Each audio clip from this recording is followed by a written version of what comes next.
Subscribe to our channel by clicking the subscribe button. Click the bell button and enjoy the latest uploads.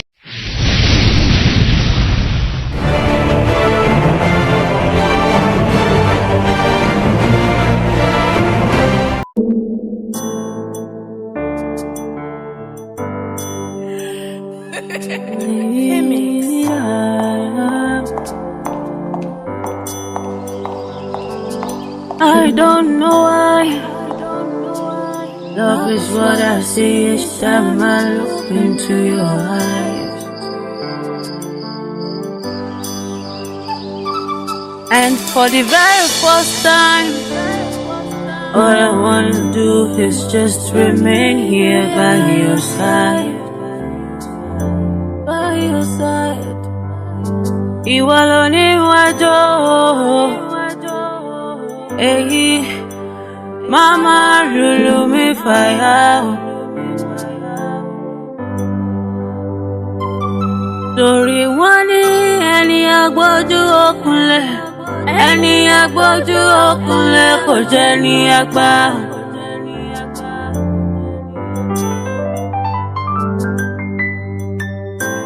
Bọ́rọ̀ kan bọ́rọ̀ sá ìfẹ́ yìí ò ní ṣá. Máa dalẹ̀ ìfẹ́ wa, má bàbá ọ̀rọ̀ àjọsọ. Ọjọ́ ìlérí ìfẹ́ yìí ò ní ṣẹ, ṣùgbọ́n máa dalẹ̀ ìfẹ́ wa, má bàbá ọ̀rọ̀ àjọsọ. Oruka, oruka ìfẹ́, oruka ìlérí. Ọ̀rọ̀ burúkú tó ti ò lè bọ́. Oruka, oruka ìfẹ́ o, oruka ìlérí. Ojú bá yẹjú kò máa rí. Olómi dá ẹ bá mi wá. Níbo ló lọ, níbo ló wà? Mo ti dé ilẹ̀ oòrùn, gúúsù àtàríwá òwò. Ọkàn mi ṣàfẹ́rí olómi dà.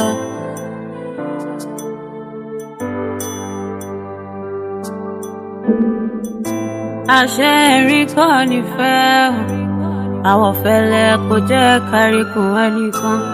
Ojúláre kò sẹ́ni tó mọ̀nú òṣìkà. Ẹni àfẹ́ lámì, àwọn ẹni tó fẹ́ ni. Tìmùtìmù kẹ́bí dá sínú kò séèyàn mọ́. Màánú sọ, màá bẹ́nìyàn sọ. Òkété rẹ̀ gbàgbé ìbòsí. Ọdẹ gbá alátẹ ò káwọ́ kò rí. Ohun ẹ̀dá bàbí lẹ̀dá màkà. Òkété rẹ̀ gbàgbé ìbòsí. Ọdẹ gbá alátẹ ò káwọ́ kò rí. Ò káwọ́ kò rí.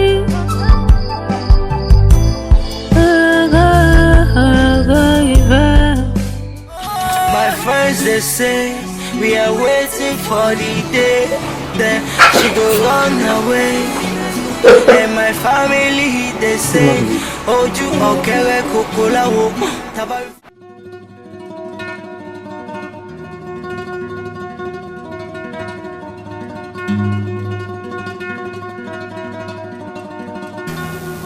Ìwọ Ọlọ́run, kí ni nǹkan tí mo fà sí ara mi lọ́rùn báyìí?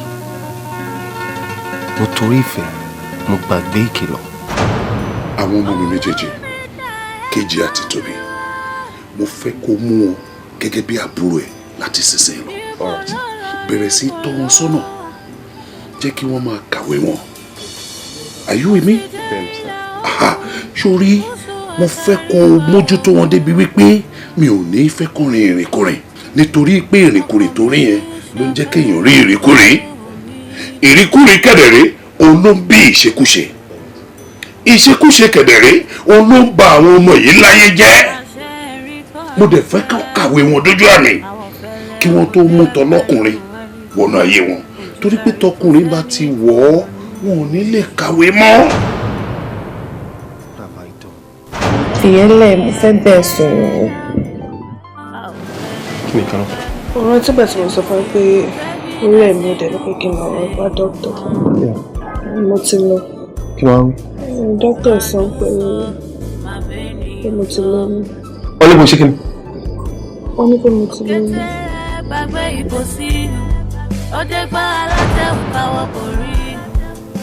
Ṣé mi ò ti kóra mi sí wàhálà báyìí? Ṣé mi ti wọnú kòtò báyìí? Bẹ́ẹ̀ mo nífẹ̀ẹ́ kejì. What have I done?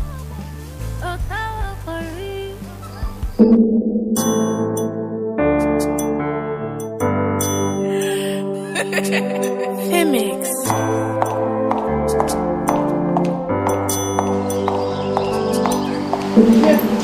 Wow, fast and good.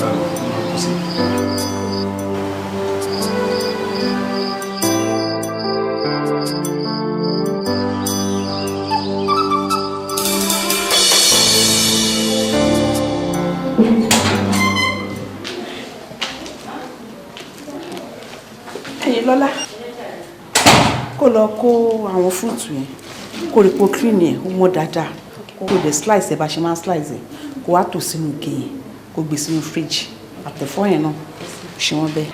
Mọ́mí bóyá kẹ́ kúkú fún mi lówó nǹkan tẹ́ sọ fún mi pé fẹ́ràn mi yẹn kí n kúkú ṣe tí n bá ṣe tán sí. Ṣé lè tán náà tó bá ṣe tán kó wá bá mi kó wá gbowó. Ṣó ti gbọ́ kó ṣe kí àrùn. Fine. Ẹ̀gbọ́n nǹkan.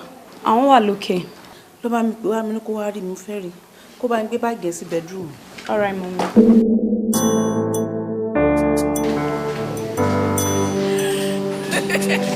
Femix.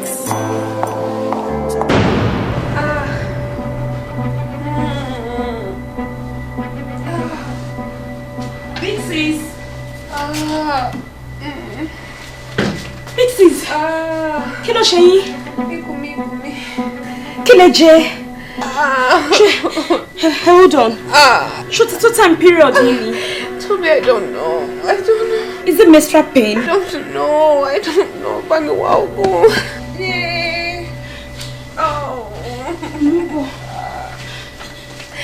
Oh, my stomach. Toby. Sí nǹkan kan tí mo fẹ́ sọ. Mo ti rí ibi tí mo ń lọ báyìí. Mo rẹ̀ ní kejì. Ìgbà tó mọ̀ pé ò fọ́ mọ́. Ó bá ti máa sọ fún mi pé olóyún. Ìgbà tó mọ̀ pé ó máa lọ ṣe ò bá máa sọ pé olóyún. Ó wá fún mi ní ìdùnnújọ́ kan. Ó wá fi ìbànújẹ́ ayérayé òfin rọ́pò ẹ̀. Ìkànnì ẹ̀. Kí lẹ ṣe mi? Mi ò yọ oyún sẹ́. Kò yé mi bó ṣe ṣẹlẹ̀ fọ́jí ní ẹ̀jẹ̀ dẹ̀dá. Ọlọ́run mi ò yọ oyún. Oyún jábọ́ lára ẹ̀. Ó kò jọ ni, I don't know. Ìkànnì ẹ̀. Má fọkàn mi. Don't touch me. Kúnlẹ̀ mi ò ṣe oyún rí mi ìdẹ̀ lóyún rí. But I thought you loved me. Kúnlẹ̀. I thought you loved me. Kúnlẹ̀ love you. No, you're nothing but lies. Kúnlẹ̀, I'm not lying. I don't know what happened. I woke up and I was bleeding and I You was... disgust me. Kúnlẹ̀. Kúnlẹ̀ mi ò ṣe oyún. Kúnlẹ̀ jọ mi ò ṣe oyún. Just say that. Kúnlẹ̀ náà, please. I want to have a house, stay with me forever, forever. I want to live a life like a king in the palace. Oh, God, can I you with me go there, follow go anywhere you want, make I go. Can I you with me go there, show my love, anything you want, make I go. Yóò dà fún ọkàn yín ó balẹ̀. Lẹ́yàwó. Ntí mo ní kẹ́ kó wá ń kọ́. Ẹ kárí. Ó sáré. Ọ̀tọ̀ọ̀tọ̀ ọ̀rọ̀ọ̀rọ̀, ọ̀tọ̀ọ̀tọ̀ là jẹ́pà, ọ̀tọ̀ọ̀tọ̀ là jẹ́ múmú, ọ̀tọ̀ọ̀tọ̀ là folú ẹ̀ sunsun fẹ́ sunsun, ohun torí nítorí, ohun tòrè nítorí, là fọba Makínlóde Ìrànjẹ́ kó ba lè fi nítorí tòrè tani lọ́rẹ.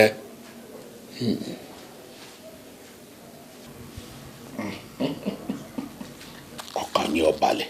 Àmín, àmín sir. Ǹjẹ́ gbogbo bí mo ṣe ní ká ṣe lẹ ṣe? Bẹ́ẹ̀ni sir, bẹ́ẹ̀ni. Ẹ̀yìn funfun.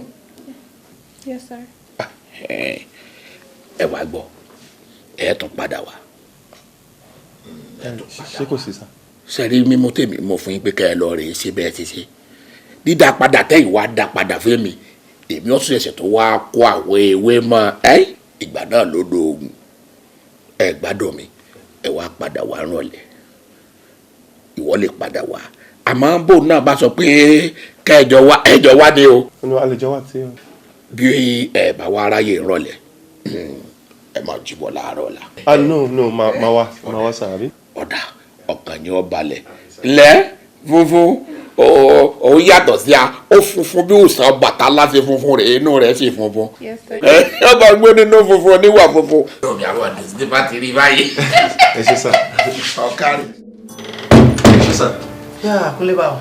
Secretary ní pẹ̀lú kí n yọjú sí ní sir. Bẹ́ẹ̀ni, mo ti ń retí ẹ látẹ̀kọ̀, bọ̀ èmi ti ń jáde lọ. Ṣùgbọ́n mo ní lẹ́tà kan fún ẹ. Ṣé kò sí sir? Go through ẹ, ṣe bóun ló wà lọ́wọ́ ẹ yẹn. Abuja. Yeah, Abuja. Congratulations, Kule. Ṣé o mọ̀ pé mo máa ń sọ fún ẹ pé gbogbo nǹkan téèyàn bá ń ṣe láyé làwọn èèyàn ń rí. Effort ẹ, gbogbo akitiyan ẹ lórí iṣẹ́, òun ló sún ẹ débi tó dé yẹn. Èmi ni kọ́kọ́ ni mò ń rí ẹ, àwọn ọ̀gá lókè náà wọ́n ń rí ẹ. I'm very grateful, sir. So congratulations. Thank you so much. But I have a word of advice for you. Sure.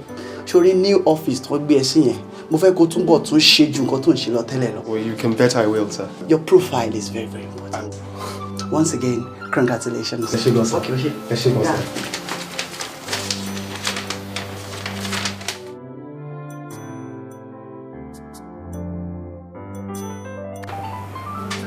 Kunle. Promotion. This is great news.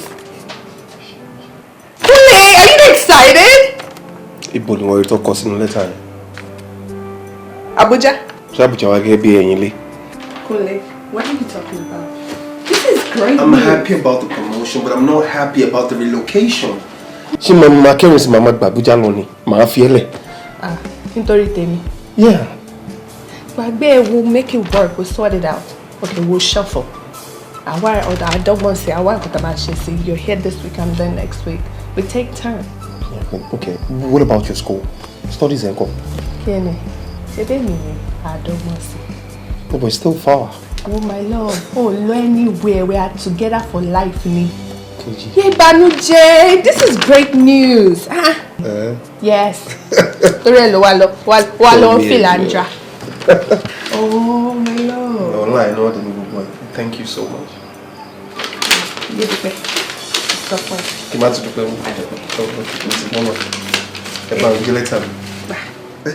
Mo ti dé ìlà oòrùn, gúúsù àtàríwá o.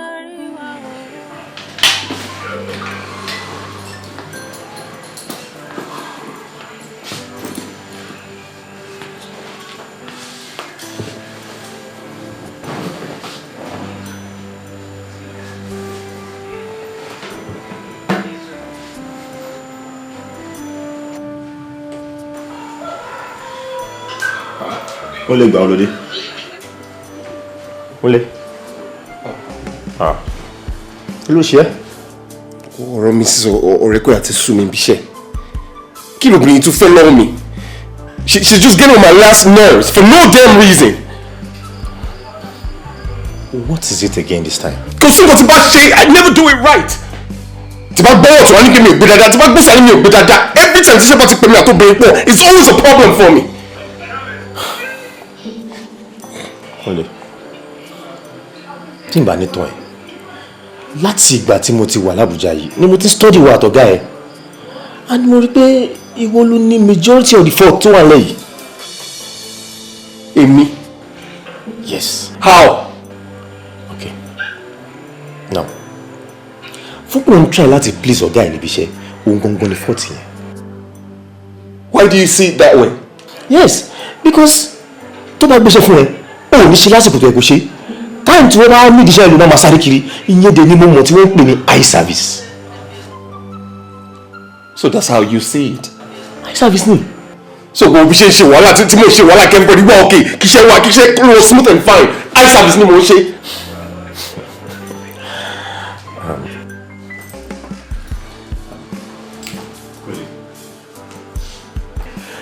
Can't you just be yourself? Iṣẹ́ tó yẹ kó ṣe at the right time kó o dẹ̀ submit even tó dáa tó béèrè fún. That is how it's supposed to be. Ìwọ try nǹkan tí mo sọ yìí. You will see some changes. Ọ̀rẹ́ mi ní ẹ̀ náà omi ìdẹ̀lẹ̀ tán ẹ́. Ó ṣe mo ti bọ̀. Hello, ìfẹ́ mi, báwo ni? Mo wọ́n pa ọ, ìwọ ń kọ́? Èmi náà wà okay o, ṣẹ̀ṣẹ̀ ń lọ. Oh, fine, so far so good. No problems. Ibo ló wà? Mo wà ní shop. Mọ́mí àti Tóbi ń kọ́? Ṣé wọ́n bẹ̀? Rárá o, mọ́mí àti Tóbi ti lọ sí factory, èmi àti Lọlá nìkan la wà ní shop. Babe, ṣùgbọ́n kí mi miss ẹ̀, mi ò rí pé wọ́n miss mi rárá o. Ó tútù bẹ̀rẹ̀, mo ti miss ẹ kọjá gbogbo nǹkan tó ń sọ yìí o, but kí la fẹ́ ṣe? Jẹ́ kí n parí exam mi náà, tó bá ti ṣe yẹn tán. Màá ní kó sọ bẹ́ẹ̀. Ìgbà ló máa parí exam náà báyìí. Bí first week of next month la máa parí ṣá, so títí 10th sí 15th, màá kọ́ ẹ̀ lára. Àkókò dá lágbára gan lọ. Okay, thanks then. Èsì ayọ̀ la máa gbọ́ mbẹ̀. And I trust you come out in flying colors, okay? All right, my love. Yeah, love you. I love you too. I love you, and I love you. All right. I can't wait to see you too, baby.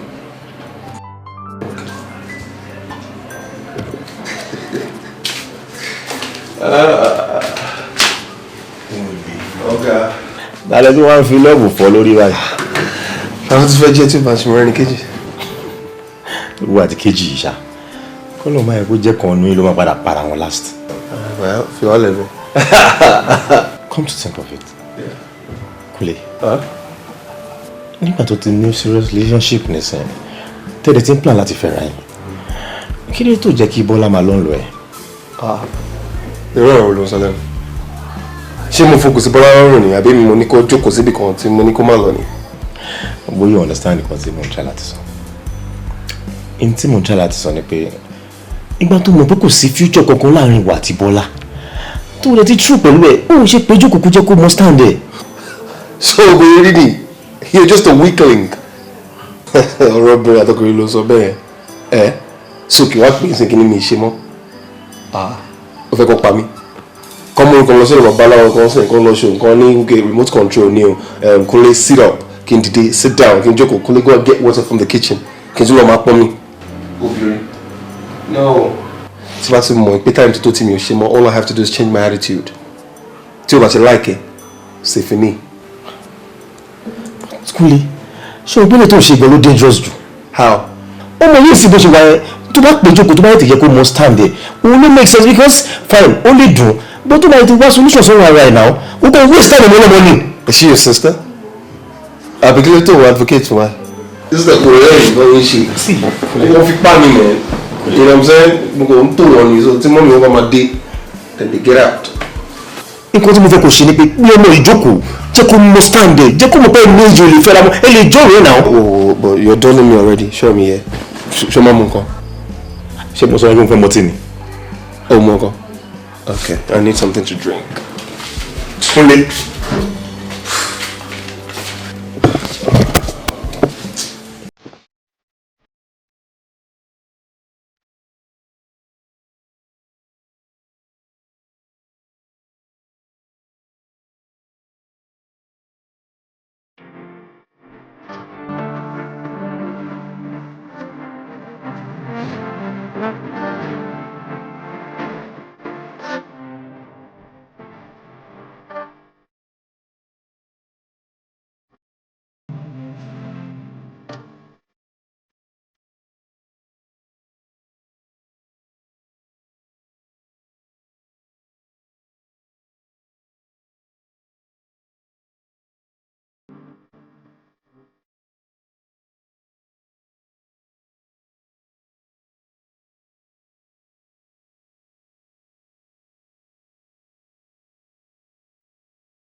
We're going through. Can you try on your phone?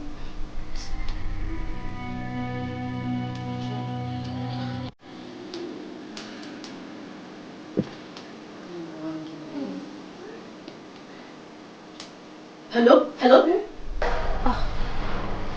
Machine. And we could try to send any SMS. Just try. I'm trying.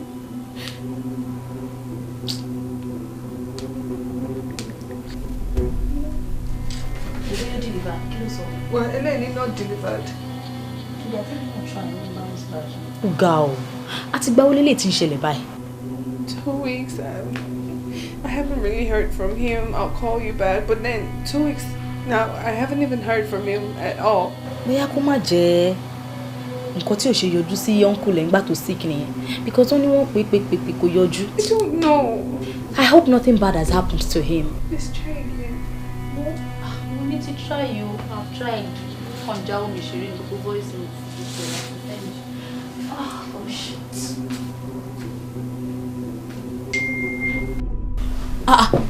How far? Only message not delivered. Oh.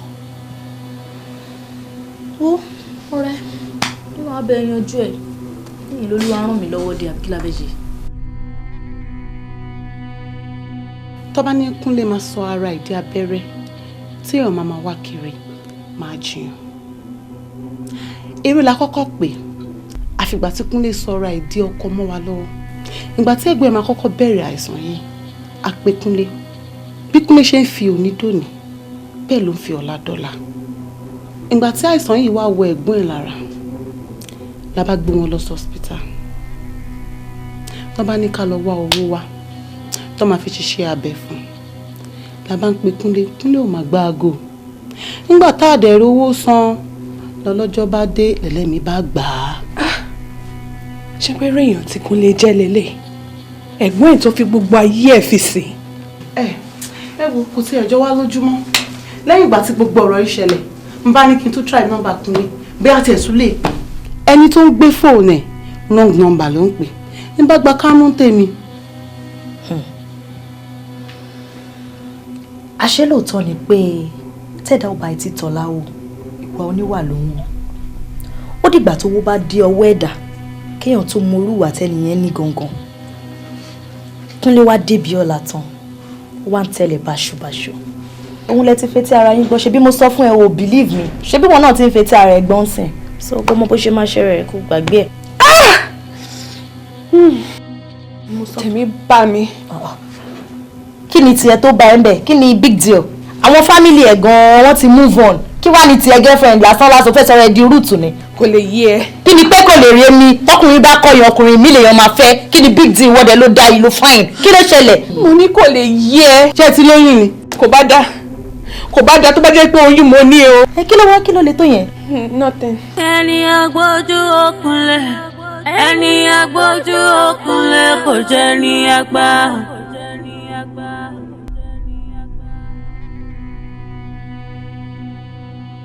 Bọ́rọ̀ kan bọ́rọ̀ sá ìfẹ́ yìí oníṣà, máa dalẹ̀ ìfẹ́ wa, má bàbá ọ̀rọ̀ àjọsọ. Ojo ìlérí ìfẹ́ yìí oníṣà, ṣùgbọ́n máa dalẹ̀ ìfẹ́ wa, má bàbá ọ̀rọ̀ àjọsọ. Oruka, oruka ìfẹ́, Oruka ìlérí, ọ̀rọ̀ burúkú tẹ́tí ò lè bọ́. Oruka, oruka ìfẹ́, Oruka ìlérí.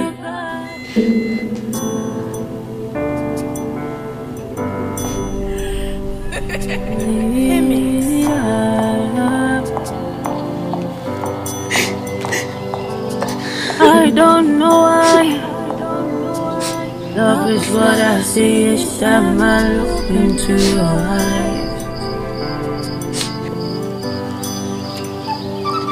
And for the very first time, all I wanna do is just remain here by your side.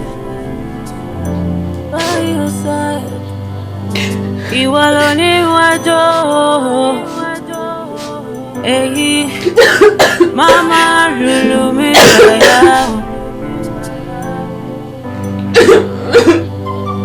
Torí wọ́n ní ẹni agbójú òkunlẹ̀, ẹni agbójú òkunlẹ̀ kò jẹ́ ní àgbà.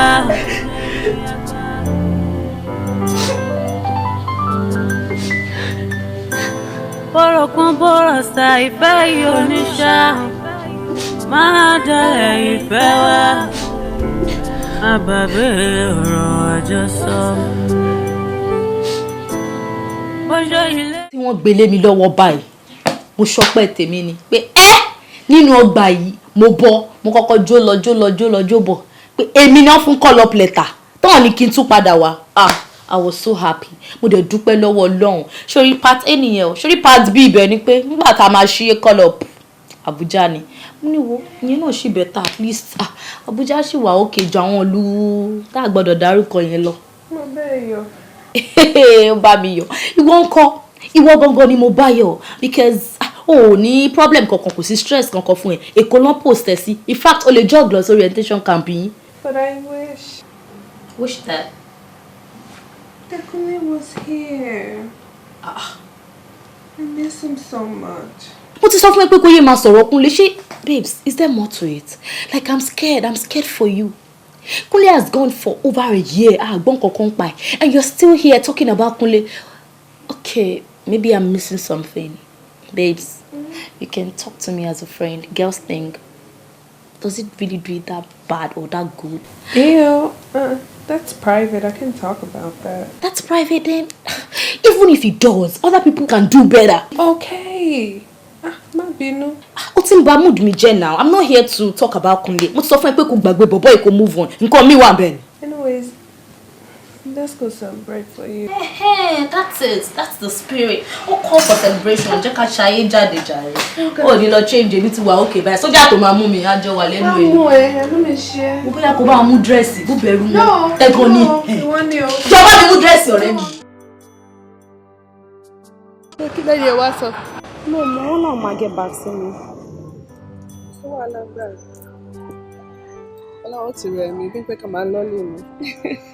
Sorry, a máa tó máa lọlé. Bóyá tí traffic bá dẹ̀ ti lọ́lẹ̀, ọmọ lọ.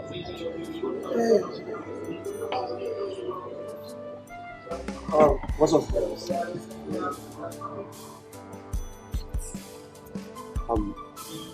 Yeah, Shewa, okay. Are you okay? Abokato Shela, mo wabe mo rí pé be ṣe mo Amsterdam mo tí me like. Ṣé kan fún yín ní Don Rosie, not for the road. Kẹ́ kan má fi ṣe fàájì nbi. Ìgbà tá wà wà ní Bonfrano, nǹkan tá wà fi ṣe fàájì nìyẹn. Do you know that? Close to Genshin. Ká tó dé Tinto Bay. You know? Sorry. So, you just get up off your seat and come down here and make yourself feel comfortable without proper introduction. I really don't get. Is this how you do? And then you're trying to offer us a drink. Do we look thirsty to you? Do we look like we need something to drink? I mean, we're all right, sir. Okay, I'm sorry. Eh? Well, it's no big deal. You don't have to apologize. You can just get on up and head back to where you were. But I said I'm sorry. You know what? It's okay. You don't have to leave. Excuse me. Jaba, someone drinks you. Excuse me. How dare you touch me? What? I'm wearing Beshaleni. Just let me just drink and meet me in the car. Excuse me. But Moti sọ pé kó má bínú. Kò bẹ́ẹ̀ náà ṣe ṣe yẹn kò polite náà. Ẹ kò wá ẹ̀ tọrọ excuse ẹ̀ kò jókòó. Inú àwọn oníṣẹ́ ti gbọ́ yẹn sọ̀rọ̀ yẹn má bínú bọ́ mo má bá wọn sọ̀rọ̀. No problem. Can I give you my card? Card? No, don't worry. Má lè máa bá yín sọ̀rọ̀. No, ẹ má worry, ẹ má bínú ṣe ti fẹ́ ṣe ìgbọ́.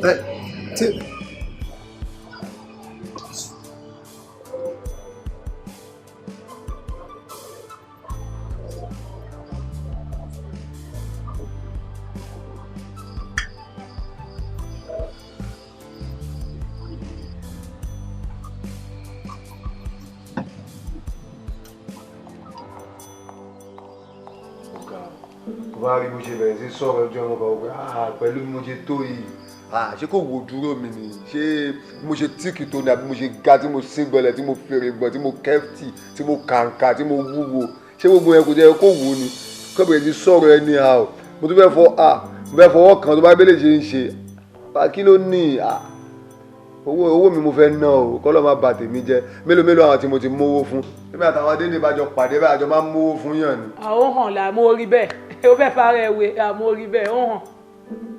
nítorí ọlọ́ngbà tó dé ọdún kejì báwo ló ṣe introduce àmì síbẹ̀. àgbáyé mo ṣe débẹ̀ mo ṣe júwe fún mi mo kàn ọ̀rá jókòó sí ibì kan èmi kàn ọ̀rá gbádùn kí mi mò ń láàfíà mo wà lórí ọwọ́ mi mo kàn wá wò pé bí a kì í súnmọ́ àbí kí n má súnmọ́ because ó gbé gẹ́ẹ̀ kan dání àbúrò ẹ̀ ni mo máa rí ní ṣọ́ọ̀fù mọ́ mi àtúndì àmúdẹ̀ súnmọ́ pé gbogbo nǹkan tẹ́ ẹ̀ mú yìí kò lè ṣe kí ni kò wá òkè jẹ́ ká fún yín ní Don Rosie not for the road kẹ́kẹ́ tí ma fi láàfíà bí bọ̀ mo jẹ́ kó mọ̀ mo jẹ́ kó yẹ pé my name is Olamilekan Tinto Bay they call me Genshin they call me Alekatiri they call me báyìí kí n máa rẹ́tí àwọn olóyè tí bá ti ń sọ máa ń pé kò ń ṣe àwọn èèyàn tó pọ̀ ló lọ síbẹ̀ you know so mo ṣàlàyé fún un mo lè jẹ́ kó yẹ pé èèyàn ńlá ni mí tó báyìí bó ṣe ṣàn mi ó kẹ́bẹ̀rẹ̀ sí ń sọ̀tì mi mo tún fẹ́ fọwọ́ kan ilé ìgbọ́ mi dànù pé amúniṣẹ́ lọ́ọ̀ lè mi jọ irú èmi ò lè ṣẹ́ lọ́ọ̀ mọ́ mo ti kọjá tó lè ṣẹ́ lọ́ọ̀ ṣé ó kò pé mi ń ṣe èèyàn ni ẹ̀nà àdéhùn bá lówó kó lè ṣẹ́ lọ́ọ̀ mọ́ ṣé ó mọ̀ ni. ṣé kí n bẹ̀ sọ́tọ̀? àgbọ̀ ìwọ èèyàn mi nìwọ náà. sórí kò sí obìnrin kankan tó bá wà responsible tó máa dé ẹ lóhùn tó bá tó sí. lóde ọmọ jọdẹ ni. sísà kí ló dé lẹ́yìn sọ̀rọ̀ sẹ́gbọ́n mi báyìí ẹ̀gbọ́n mi láìka ọ̀rẹ́ yín ló ṣe ní kẹ́ bá wọn ọba sọ̀rọ̀ lẹ́yìn wọn sọ̀rọ̀ sí wọn tó báyìí. ẹ jọ ń torí Ọlọ́run láàrin màsín tí Ọlámilékan bá tòsí bó ṣe rí bó ṣe máa ń pó tó máa ń dé fìlà rọ ẹ ṣe máa gbọ́ ó ti di sónú ẹ̀kú àmúmọ́ra ẹ lè sọ̀rọ̀ ṣórí Ọlámilékan jẹ́ kí n bẹ̀ sọ̀rọ̀ tó máa pariwo èmi Ọlámilékan bọ̀fánù èmi mo lè délùú yìí èmi fẹ́ délùú mẹ́rin ìlú tí wọ́n dé rí ṣórí nílé ayé àwọn olówó táwa mọ̀ slow and steady wọ́n ń pariwo rárá àwọn olówó tó yẹ pé tó bá sọ wọn pé àwọn máa ṣe bá wọn máa ṣe ni ìwọ ò ní ìkọ̀kọ̀ fìlàwọ́ ló ń dé kiri wàá máa bó tó bá ti mí tèèyàn èmi bọ̀fánù mo ti dé ìlú kan mo ti dé ó gbúdọ̀ pariwo tó bá lówó àwọn olówó tá a mọ̀ tó lówó gidi bí àwọn Adésínà kan lọmọ ẹjọ wa ṣáwó yóò bò MC Olúọmọ máa ń po ní kó ń po àmọ́ àwọn tó ń po tó bá ti promise ẹ bá máa fún ẹ ní. àtòjọ wà náà ni. ẹjọ wà ṣé bọ́yẹ wá ń po ní ó níbì kan tí máa mú ẹ dé ibẹ̀ lẹ́jọ́ wà mo mú ẹ nìyẹn jẹ́ ká dákẹ́. èmi àtàwọn yẹn ọjọ́ wà. ẹjọ́ wà ni bọ́yẹ máa ń ṣe ló ṣe é ṣe bó ṣe rí pípò ni fìlà rọ́lọ́ndé tó bá ti change èmi gan abẹ bákejì sọ̀rọ̀ ó máa gbọ́. ìjọ ń tọrọ Ọlọ́run mo ti bẹ̀rẹ̀ sí gbà báyìí mo ti change Ọlọ́run kí ni mo lè ṣe fún tó bá gbà ọ̀hún àbúrò inú gẹ̀ẹ́sì náà tí n tó bá ẹ̀rọ ní kí n gbé lọ yìí ni wọn kókó lè ti dààmú bí ẹ nǹkan tí ẹ gbé lọ púpọ̀ tí ẹ gbà kí n fi ṣe surprise fún ọ ò ní sọ fún o.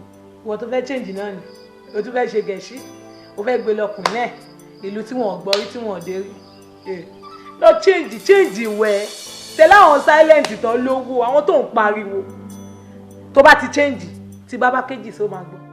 adébẹ̀ sọ látẹ̀kọ́ adébẹ̀ sọ olóògbà tí bòbó yorùbá lọ́ọ̀fẹ̀ onímọ̀ mi sí ẹ̀ náà ó ti ń disturb mi ó wá bá mi gbogbo ìgbà ni mo máa ń sọ kí n bóun bẹ́ẹ̀ sọ̀rọ̀ bí mo dẹ̀ ṣe rí bọ̀bọ̀ yẹn he's a nice guy gbà fún náà fún chance. sista ẹ wò ó jù tẹ́gbọ́n mi ò bá láìpẹ́ ni ọ̀tún nígbèmí dìde pé kí wọ́n bẹ̀ yín.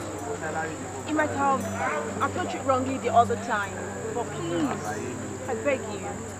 You're sorry about what? But why to ṣe ń tẹnu mọ́rọ̀ báyìí?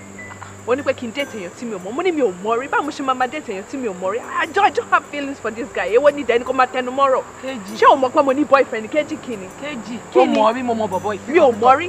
Mi mọ̀ rí, mo ṣàlè tẹ́ síbi tó dáa. Mo ní mi ò ṣe. Nice guy ni bọ̀bọ̀ yìí náà. Mo ní boyfriend àbí mi ò ní boyfriend. Mo léyàn tí mo fẹ́, why tó ṣe ń sọ pé kí n date ẹlòmíì báyìí, why ló ṣe ń sọ̀rọ̀ báyìí náà? Àtijọ́ wo ló ti pè é gbẹ̀yìn? Ó máa pé kò ní gbé fún mi. Kò nífẹ̀ẹ́ mọ́ náà. Fẹ́ bọ̀bọ̀ yìí. Èwo ni boyfriend látijọ́ wò? Ó ń pè kó gbé fún mi. Wọ́n dé wá ẹlòmíì lọ. Ṣé nǹkan tó fẹ́ sọ nìyẹn? Nǹkan tí mo fẹ́ sọ nìyẹn, bọ̀ kejì gbọ́ tèmi. Má ní kí n gbọ́ tiẹ̀, jọ nítorí Ọlọ́run má ẹ bá mi sọ̀rọ̀ ọ̀rọ̀ báyìí mọ́. Aunty àbí sister or whatever. Please, I beg of you, don't you ever come to me with such nonsense. Ẹni tó rí for the first time. Kejì, ṣé o fẹ́ fi mílẹ̀ síbí ni? Kejì! Ẹ má bínú, a máa bá a sọ́nà ni.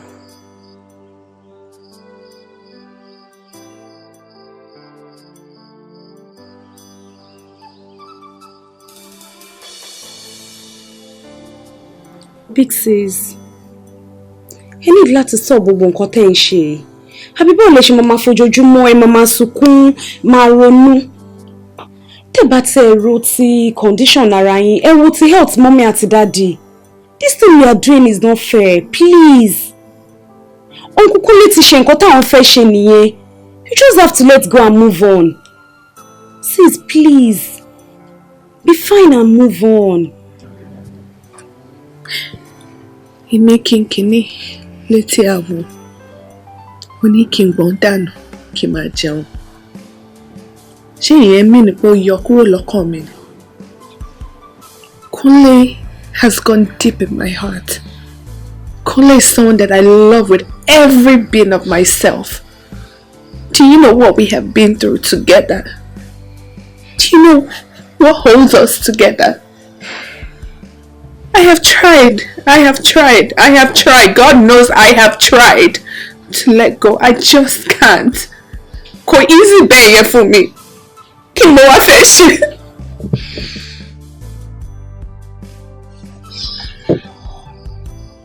Sister me, I understand how you feel, but you just have to let go. Ẹ ní láti máa fojoojúmọ́ sun ẹkún. It's not as easy as you think. Sis, I understand. So sis, obìnrin tó bá ti torí ọkùnrin kan kú, 100 ọkùnrin máa gorí sàárè ẹ̀. Ṣé ẹ̀yin tí ẹ mọ̀ nǹkan tó ń trend nísìn? Obìnrin tó bá parẹ́ torí ọkùnrin yẹn máa gbé obìnrin míì wá sí fúnẹ́rẹ̀. Ó máa ṣe nǹkan tí ojú òrìrí àtèyí tí ò gbọ́dọ̀ gbọ́.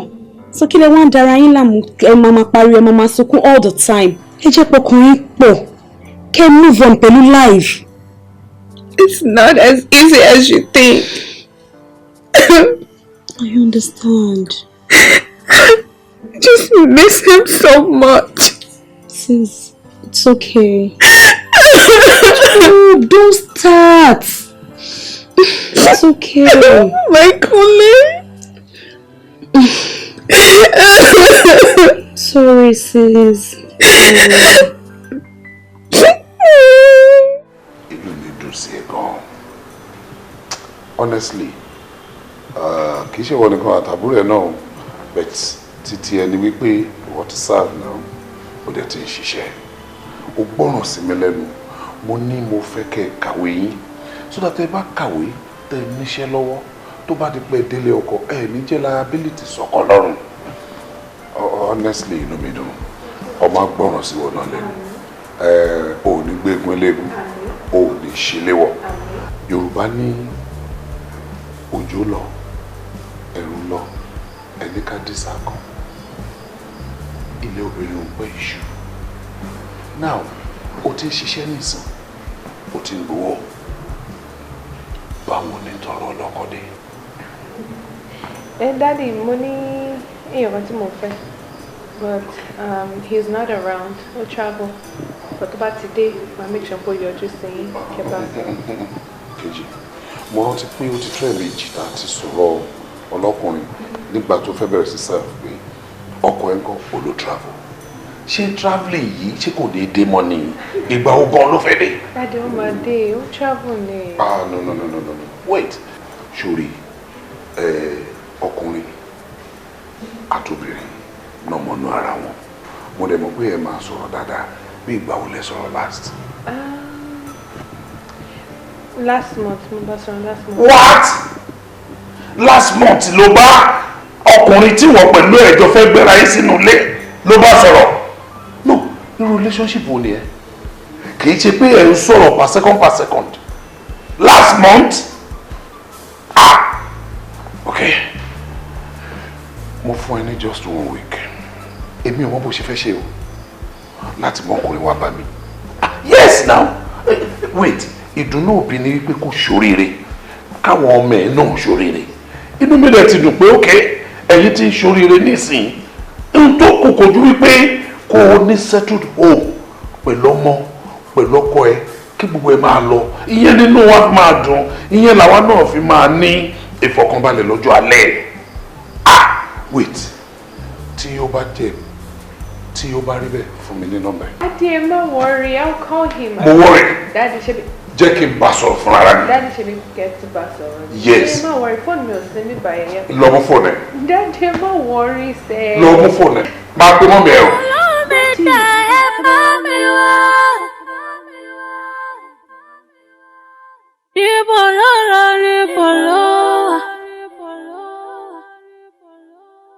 Mo ti dé ìlà oòrùn, gúúsù àtàríwá o. Ọkàn mi ṣàfẹ́rí olómi dà. Sis, my phone is ringing. Thank you. Friendship me. Kí ló ń ṣẹlẹ̀ báwo ní Abuja? Abuja ń dùn o. Èmi miss ẹ honestly. Maybe not to miss that though. Babes, kí ni program for this weekend? Nothing. I'm gonna be at home. O ní láti wá sí Abuja o. For what? Ṣé kò sí? Ó wà very important kó wá sí Abuja this weekend. Kí ló ṣẹlẹ̀? Mo rí Kúnlé. Kúnlé!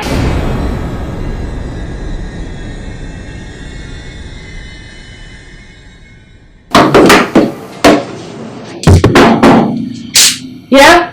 Come in. Hello. Hi. Hello. Hi. Sorry. Mi rò pé mo mọ àwọn ojú yìí o. Lóòótọ́ ni, Mr. Kúnlé Owólabí la bẹ̀rẹ̀. Actually, Impeccable Royal Insurance ibẹ̀ láti wá. A fẹ́ jù.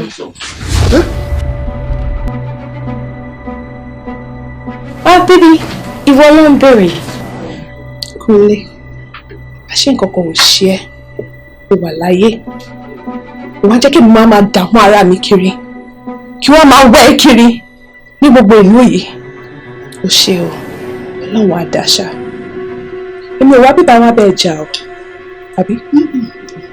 Ríǹ tó pa èmi àti ẹ̀pọ̀, òun ni mo wá gbà.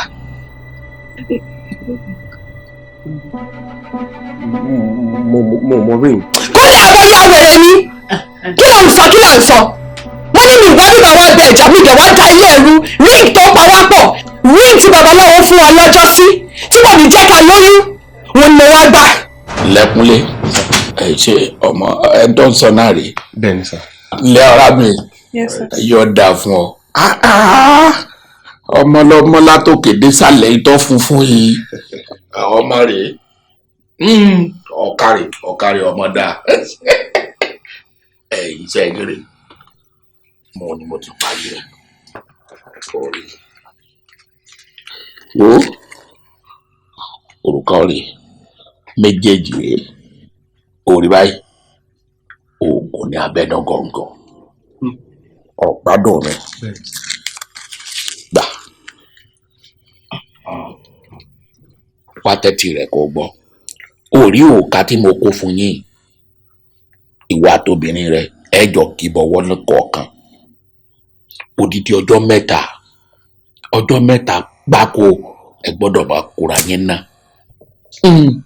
ẹ̀yin ìbọn fúnra yín kẹ̀wù èyí ò ní pé odidi ọjọ́ mẹ́ta lẹ́fì máa bára yín lájọṣepọ̀ ẹ wo ọgbọ́n tí mo wí. ó ń bọ̀ yín. ẹ jèrè ẹ wò ó ń bọ̀ bá wá dẹ̀yìn ọjọ́ kẹta ẹ wàá kó ká ìpadà wá fún mi òun lèmi ọ̀ wà kóṣẹ́ mọ́ ń wọ́n wà dá padà fún yín nígbà bá dá padà fún yín ẹ wà lọ rí tọ́jú rẹ̀ síbi kan ìwọ lè tọ́jú tiẹ̀ lọ́tọ̀ kó náà tọ́jú tiẹ̀ lọ́tọ̀ bínú yín bá ti kunú ẹ kó papọ̀ síbi kankan ẹ tọ́jú rẹ̀ wòmí gbogbo ntọ́ bá wù tẹ́ ń dá àṣírà yín lára ẹ̀yìn ẹ̀ṣẹ̀ lẹ́ ń dà sí kò ní í doyún láyé èmi àròlé ọlọ́fin gbòmẹ́kùn mọ́tọ́ bẹ́ẹ̀. Daddy ẹ má bínú sá mo rò pé in case tí a bá decide pé ká fẹ́ lóyún àbí ká bímọ. ẹ mọ bẹ̀rù èkó tí fún ya ń bẹ o sọ̀rọ̀ òrùka tí mo kó fún yín òun náà lẹ́ẹ̀sì kẹ́nẹ̀ lẹ́ẹ̀ kó padà wá fún mi bẹ́ẹ̀ bá ti wá kó padà fún mi èmi ọba tó wá fi wé wọn tó fi wọ èyí ni pé mo wẹ gbogbo burúkú rẹ mo wẹ dànù lẹ bá da nǹkan síra yín lára òun ò dé ni.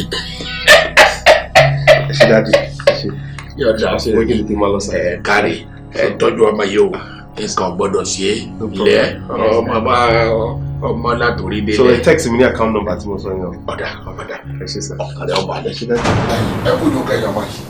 ẹ rà sá. ẹ kárí ẹ jèrè ìfowópamọ́ yìí yóò dáa fún yín ọkàn yín ó balẹ̀ lẹ́yàwó ntí mo ní kẹ́ kó wá ń kọ́ ẹ kárí ó sáré ọ̀tọ̀ọ̀tọ̀ ọ̀rọ̀ọ̀rọ̀ ọ̀tọ̀ọ̀tọ̀ là jẹ́pà ọ̀tọ̀ọ̀tọ̀ là jẹ́ múmú ọ̀tọ̀ọ̀tọ̀ là folú ẹ̀ sunsun fẹ́ sunsun ontori ntori la fọba makilóde ìrànjẹ kó ba lè fi nítorí torí tani lọ́rẹ.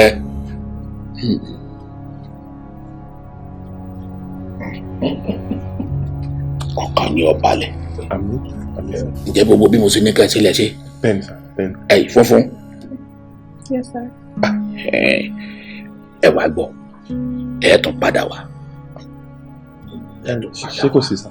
sẹ́rí mímú tèmi mọ̀ fún yín pé ká ẹ lọ rèé ṣe bẹ́ẹ̀ ti ṣe dídá padà tẹ́yìn wá dá padà fún mi èmi ọ̀sùn ẹ̀sẹ̀ tó wá kó àwọ̀ ewé mọ́ ìgbà náà ló do oògùn ẹ gbádùn mi ẹ wá padà wá rànlẹ̀ ìwọ lè padà wá àmọ́ bóun náà bá sọ pé kẹjọ wá dé o. olùwà lè jọ wá tí o. bí ẹ bá wá aráyè rànlẹ̀ ẹ máa jìbọ̀ láàárọ̀ ọ̀la. no máa wá sàárè. ọ̀dà ọkàn yín ó balẹ̀ lẹ́ funfun ó yàtọ̀ sí a ó funfun bí òsàn bàtà láti funfun rẹ̀ inú rẹ̀ sì funfun ẹ bá gbé nínú funfun oníwà funfun. omi àwọn àdìsí ti bá ti rí báyìí. ẹ ṣe sá. ọ̀kárì. Kule, please tell me there is no iota of truth in everything she has said.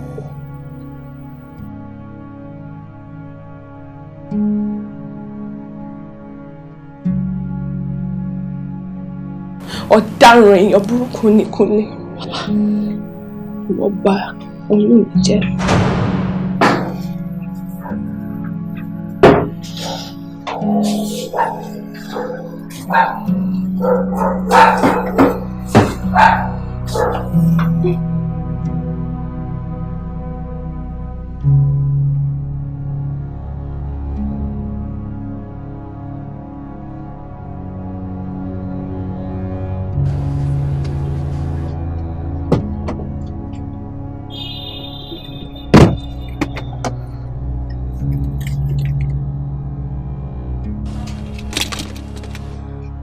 Hello?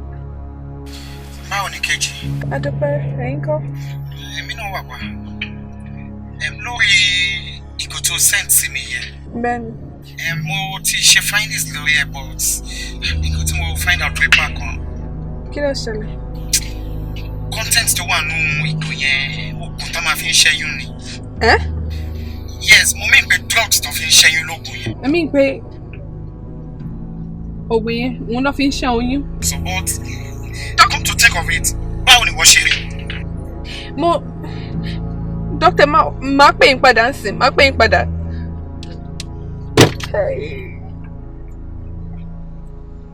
Kúnlẹ̀. No, Kúnlẹ̀. No, Kúnlẹ̀. Kúnlẹ̀. What's this medicine doing here?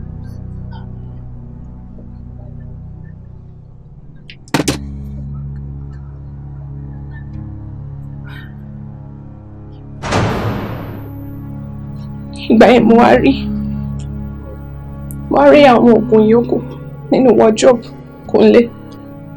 Ìgbà yẹn mo ṣe wá gbàgbọ́ pé ọ̀daràn èèyàn burúkú ni Kúnlé. Wọ́n bà oyún mi jẹ́. Ó pa ọmọ mi torí selfish gains tiẹ̀. Ayé ò tẹ̀ já pé mi gan sẹ́ mo lè bá lọ bẹ́ẹ̀ pẹ̀lú gbogbo nǹkan tí ó ṣe fún mi. Mo ṣe dúró tiẹ̀, mo dẹ̀ ṣe nífẹ̀ẹ́. Mi lè confront ẹ torí ìfẹ́ tí mo ní sí ẹ. Mo tún yá, mo tún ní ká gbọ́ náà ọ̀dọ̀ babaláwo lọ. Mo tún dìde, mo tẹ̀lé ẹ lọ. Wá wo bí o ṣe sọ láyé tèmi dà. It's a mistake. Kúnlé. So irú ìwò báyìí ló jẹ́. Irú ìwò báyìí ni mo ń bá gbélé all this while tí mo pè lọ́kọ mi. Èmi àti ẹ̀ àjọ ń sáré kiri pé ààrẹ ọmọ bí a ti run series of tests wọ́n lè sọ pé nǹkan kò ṣe wá. Láì mọ̀ pé nǹkan ṣe ẹ́ spiritually. So ìwọ ló ń fi tiẹ̀ kó bá mi all this while. Kúnlé, you're evil. You're a devil. You're deadly. Madam, ṣé ní gbogbo ìtẹ̀sọ̀ yẹn ẹ máa jọ máa yanjú ẹ̀ later. Uncle, ẹ burú gan-an. Ẹ kàn pọ́ọ̀ṣì ni. Ẹ pọ́ọ̀ṣì lójú. In fact, babaláwo gidi ni yín. Ẹ̀yin tún lórí àtegbò. Ẹ wò, ẹ mọ bó ṣe ń jẹ́ ẹyin rè bàbá mùtù mú fún yín. Ẹ ṣe ní nǹkan tó tó bẹ́ẹ̀ yẹn. Àwọn òwà já ẹ má bínú pé mo pariwo. Ṣé wá rí ríìgì? Sọ̀rọ̀ ṣèbí ríìgì ló ń sọ. Ring. English ọba ló yọ̀rọ̀. Mi ìpariwo English ọba mu mọ́. Ríìgì tẹ́tíba yóò rẹ̀ wá jẹ́. Tó lè òfin rí bí wà ẹ̀yin tí lọ́ọ́ yàwó ẹ bá wa mú ríìgì àwọn ajá bíbà. Ẹ jọ̀ọ́ ẹ bá wa bẹ̀ wọ́n ká bẹ́ta ni. Kí á bẹ̀ ilé. Ṣé bí obìnrin ni mí? Obìnrin náà dẹ̀ ní ẹni tó ṣe nǹkan báyìí fún. Lẹ́yìn tí ó lè ṣe irú nǹkan bẹ́ẹ̀ fún mi náà. Kúnlé, ibo ló fi ring sí? Ṣé o fẹ́ bá láì fún wa yìí jẹ́ ni? Go get the ring. Ibi tó fi ring sí lọ mú ring wá. Ibo ló fi sí? Ibo ló fi ring sí sọ́nà náà? Ẹni agbójú Kúnlé kò jẹ́ ní àgbà.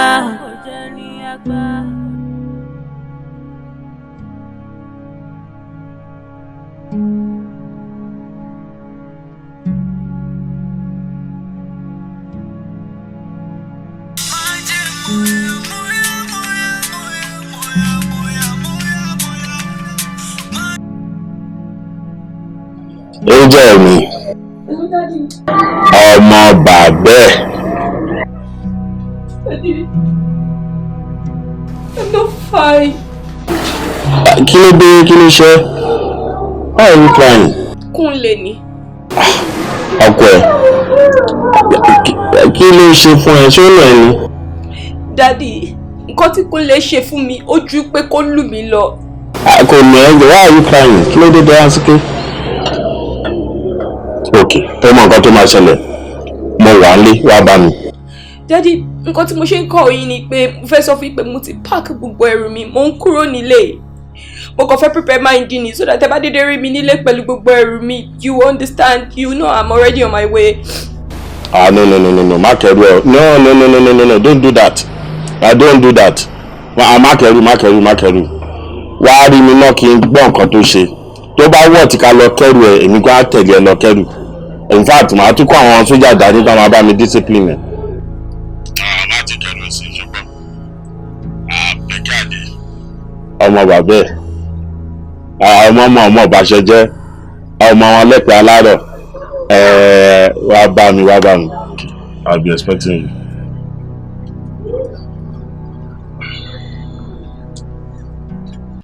Daddy, so láti mọ̀ pé lórí fóònù mi lè sọ púpọ̀ mẹ́.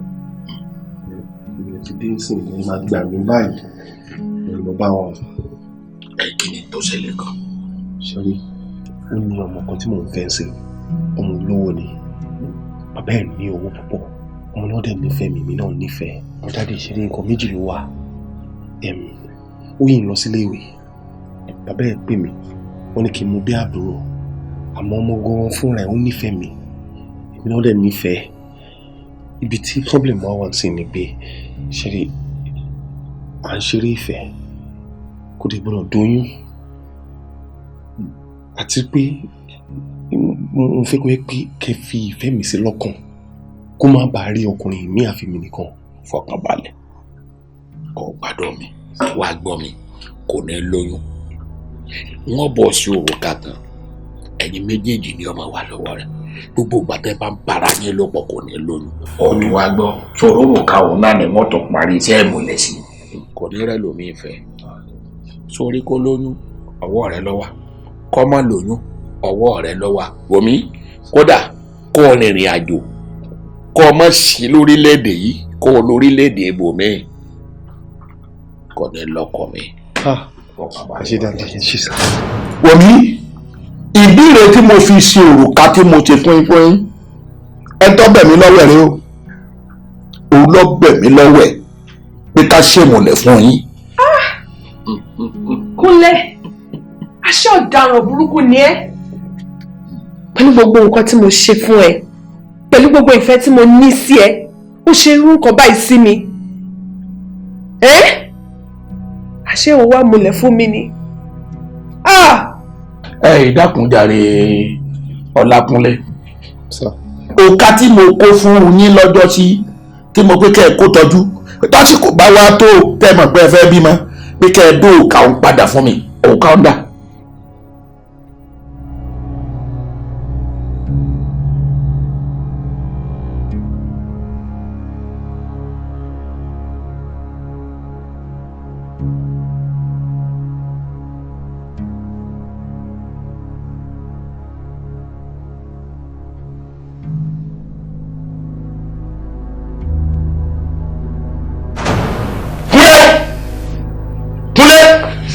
Ó dá òka tí mo kó fún yín sínú ṣáláńgá.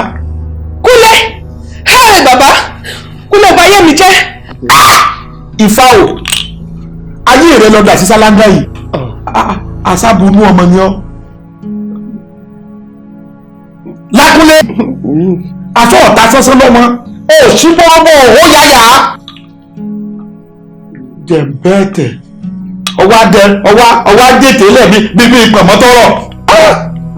Ẹ wò mí ọmọ mi yóò dáa fún ọ ò ní sórí ibú ìwọ máa jó máa yọ. Kí máa yọ? Ìṣe ló yẹ kí wọ́n máa jókòó gbàlù kọ́ jókòó máa yọ. Ègún ò sí lórí tiẹ̀ mọ́. Ó rí kíní ìmùlẹ̀ tí mo ṣe fún yín èmi mọ̀ bí ẹni pé àfi bí ẹni pé Ifá ti ń sọ lọ́kàn mi pé wèrè yóò dalẹ̀ ẹ tọ́ bá ti dalẹ̀ kò ní dalẹ̀ ìwọ ò dalẹ̀ ìrẹ́ ní bá dalẹ̀ wọ́n ìdálẹ̀ wo lọ́rọ̀ ìfọkàn. Ẹ ṣé bàbá. Ifá ti yọkùn lọ́rùn rẹ jẹ́ pẹ̀mọ́ funfun. Ó bí ọkùnrin àbíró. Àmín. Ó sì bí obìnrin àbíyè. Àmín. Ọ̀gbọ́n mi tiẹ̀ máa jẹ́ tàmá tiẹ̀. Bẹ́ẹ̀ni èmi kan. Ayé ò ní dádì rẹ̀. Irúnmọlẹ̀ ò ní dádì rẹ̀. Wọ́n mi sórí gbogbo ọmọ tó yẹ kó o bí pátá òun ló ti gbà sí sálángàhùn. Àfi bọ́ ọba ní òrùka yìí kó padà wá. Bí bẹ́ẹ̀ bá kọ́ bọ́ ọba gbọ́ pa òjò lọ́rọ̀. Gẹ́gẹ́ mo wá gbọ́ pápá ń bọ̀ ni. Nígbà tí ó bá fi tó oṣù pákan èyí ò lóṣù kan kìíní rẹ̀ báyìí kò ní ṣiṣẹ́ mọ́. Àdédé ẹ̀jọ̀ tí wọ́n lọ́hùn ẹjọ́ ẹ̀dáríjì mi. Tí ó pa wọn yòókù lọ́gbọ́n. Bí ẹni bá dalẹ̀ wọn ò ní dalẹ̀. Wo máa bá tiẹ̀ dalẹ̀ ọmọ funfun. Bàbá ẹ ṣé. Ìjọba orí burúkú lọ. Má jẹ́ bínú ṣe o. Kí ni ṣe mí? Kí ni máa ṣe?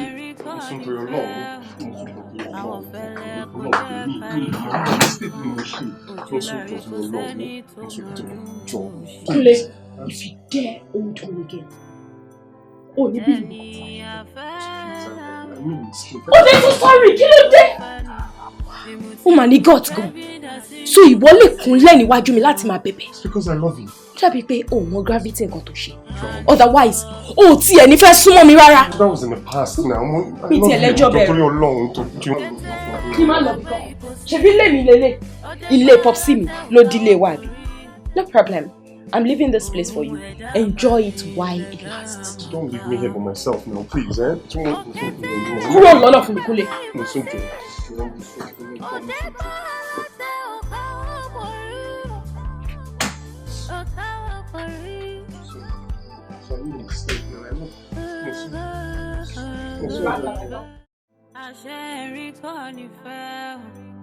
Àwọn fẹ́lẹ́ kò jẹ́ kárí kò wá nìkan ojú láyé kò sẹ́.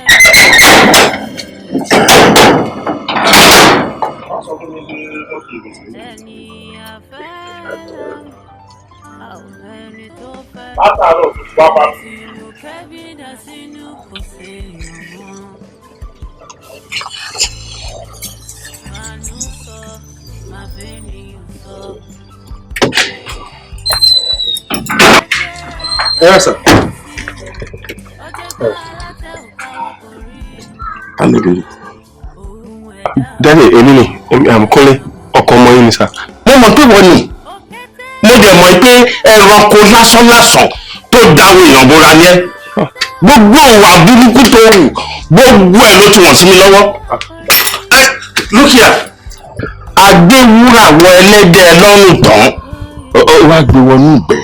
Ẹrú ẹ wá jọba tán. Ó wá ń wí ìwà ìtàn. Ọmọ mi gan ti jẹ́ kó yé mi pé owó àti dúkìá wa ló fẹ́ràn. Only there is nothing like love in your dictionary. Kí ló dé? Ọmọ tẹ̀lé ìwúwo, òmùtàn, ìró, òmù ti bí, ó tún mú ọmọ tẹ̀mí, ó jà lólè ara. Ó wá mú àwọn òbí, èyí tó wú ẹ̀ bá gbé fúkẹ́ jù, ó wá ń gbé wa lórí ra wa. Ó ń ta síbí, ó ń ta síbí, ó ń ta sọ́hùn. Mi ò fẹ́ já pẹ́tẹ́ ẹsẹ̀ inú ọgbà mi mọ́, kí wá ṣe inú ọgbà mi nìkan àti ibi iṣẹ́ ẹ náà. Tó bá tún sí àti bá súnmọ́ ẹ, màá dákọ̀ gbájúbọ̀ ẹ̀. Mo ti fi lẹ́tà ìdánidúró, mo ti filẹ̀ fún ọ lọ́fíìsì. Gbogbo òbí ló ń gbàdúrà yìí pé kọ́mọ wọn rí ibi tó dáa wọ̀. Ibi tó máa ní àlàáfíà, tọkàn wọn máa balẹ̀, tó máa rífẹ̀ẹ́ ń bẹ̀. Kì í ṣe irú ọ̀dọ́ títí ẹ báyìí. Now, tell me Kúnlé, kí ni ìwúrí ọbẹ̀ tí ò ní retí ààrẹ mọ́? Jọ́dọ̀ má bínú sá mi mọ̀ mo ṣe mistake mi. Mistake?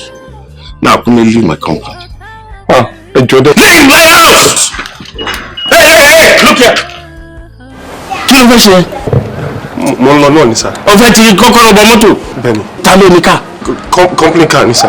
Ta ló ní company? It's yours.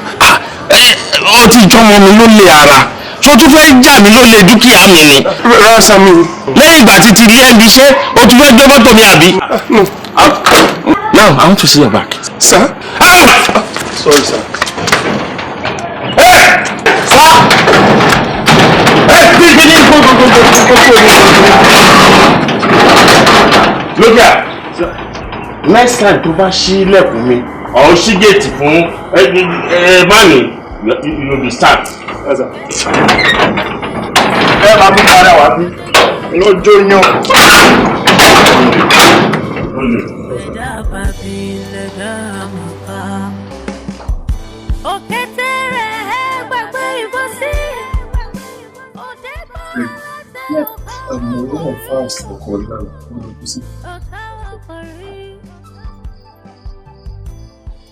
Àṣẹ́rí kọ́ nífẹ̀ẹ́ àwọ̀ fẹ́lẹ́ kò jẹ́ káríkù ẹnìkan ojúlárí kò sẹ́ni tó mọ̀nú òṣìkà ẹni àfẹ́lám àwọn ẹni tó fẹ́ ni tìmùtìmù kẹ́bí dá sínú kò séèyàn mọ́ màánú sọ máa bẹ́ẹ̀ nìyàn sọ òkété gbàgbé. Oh, thank you, baby. You're such a doll. So why are you doing everything? They come up with one.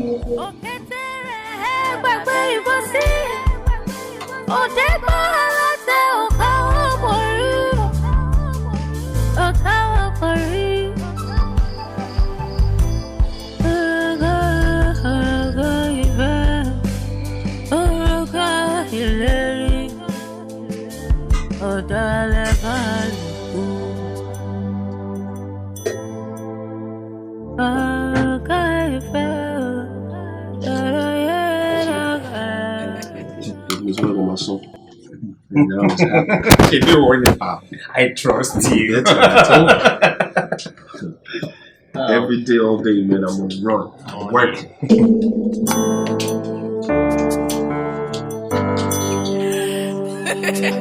Femix.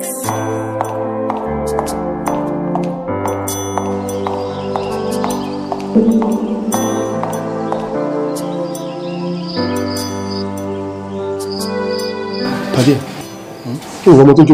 she's cool. Otunbere, what about her? She looks beautiful. I'm really appreciating, nature's work. That girl is a no-go area for you. Why? That is Musumala George, the last daughter of Chief Ajibola George, the CEO of Creative Concepts Enterprises. Look before you leap. What am I looking at?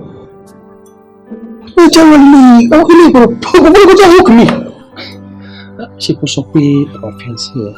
I'm not low. Why don't you stick to her? That's what it is. Accountant on in Baba Keji, Chief George, River and the ocean. There's no comparison.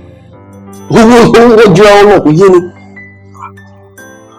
money, you're talking about old money, bro. The ocean is a good last. Don't touch it. You join me. Spelled back. If you have a taste of that girl, I am telling you, you will get intoxicated. What the heck? That's what I'm looking for. Let her intoxicate my life. With wealth, with money. I'm not talking about making Buju a party. Also, look here, Kunle. Yeah. Ojúrere àti àánú Ọlọ́run ló ṣe kókó. Ojúrere máa dárí oorun, ó máa ń padà dé ìkà lọ́la o. Poetry le kò bá ṣe gbọ́mọ. Wish me. Kunle. Do you mind if I sit? It's a free one. Oh, thank you. Thank you. Oh, well, my name is Kunle. You are? Musumala George. Musumala George. It's a beautiful name for a beautiful woman. Thank you. That would be my deal. Oh, don't worry. I'll do that. As the gentleman that I am. So tell me, what does a beautiful lady such as yourself doing out here on a sunny afternoon? You want to know everything about me all at once? What's Professor Fumi? I'm all ears. Okay. I'm listening. Òkété gbàgbé ìbòsí, ọdẹ gbá alátẹ òkáwọ́ borí. ohun ẹ̀dá bàbí lẹ̀dá màkà. Òkété rẹ̀ gbàgbé ìbọn sí òde gbọ́ aláṣẹ ọ̀ká ọ̀pọ̀ rí ọ̀ká ọ̀pọ̀ rí. Oruka ìfẹ́ Oruka ìlérí ọ̀dàlẹ̀ bàlùkù.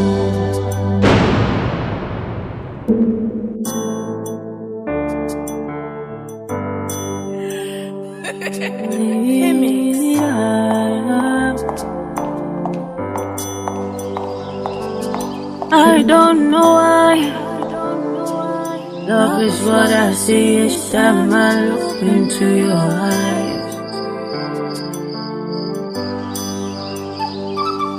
And for the very first time, all I want to do is just remain here by your side. By your side. Ìwọ ló ní wájú. Èyí Mama lulu mi fàyà. Torí wọ́n ní ẹni agbójú òkunlẹ̀, ẹni agbójú òkunlẹ̀ kò jẹ́ ní àgbà.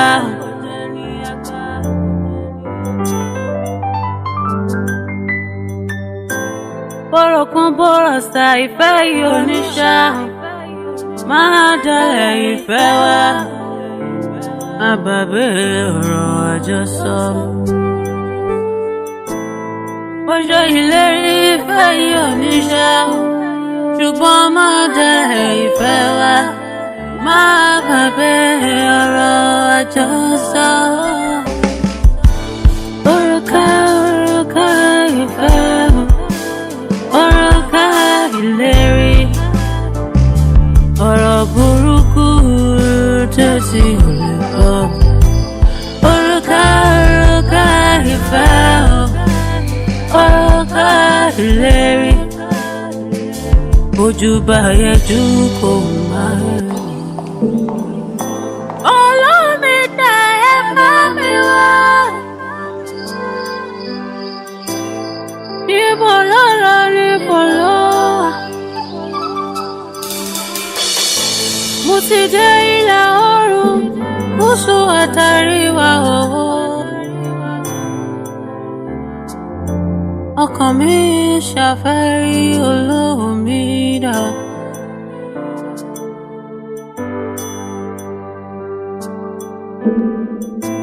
Àṣẹ ẹ̀rín kọ́ nífẹ̀ẹ́, àwọ̀ fẹ́lẹ́ kò jẹ́ káríkùn ẹnìkan. Ojúláre kò sẹ́ni tó mọ̀nú òṣìkà. Ẹni àfẹ́ lámù, àwọn ẹni tó fẹ́ ni tìmùtìmù kẹ́bí dá sínú.